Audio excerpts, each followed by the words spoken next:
家好啊！今日同大家講另外一個話題啊。而家咧話丹麥聖保銀行啊，預測咧2026年啊，金價咧有機會會衝上10000蚊啊，即係好犀利啦！點解咁犀利咧？咁原來咧嗰個量子電腦啊突破個速度咧就極快。咁市場嘅信心咧就從加密貨幣撤離啦。咁加密貨幣咧就會暴跌喎。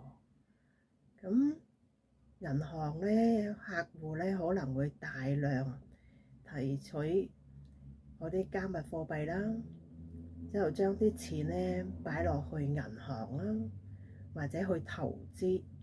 咁咧首選就買黃金啦、金銀銅啦，咁就會令到咧黃金咧暴升喎，金銀銅咧都會升㗎。咁中天電視台咧就訪問咗個蔡博士，咁佢嘅分析咧就係話，因為以前嘅量子電腦咧冇咁犀利。咁咧去解密嗰個加密貨幣嗰個區塊鏈咧，以前嘅估計咧就要100年嘅時間嘅。咁但係因為依家咧就有咗 AI，咁 AI 咧大家都知即係好犀利嘅佢嗰個解密，咁變咗咧有機會1年或者半年或者更快嘅時間，可以咧解密嗰個加密貨幣嗰個區塊鏈喎，咁所以好多人都驚啦。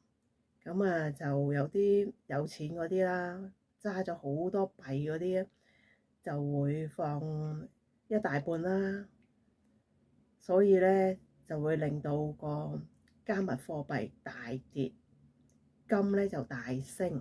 咁呢個係預測嘅啫，呢個冇投資意見㗎。希望咧可以有啲資料幫到大家啦。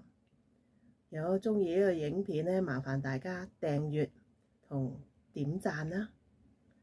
下次見。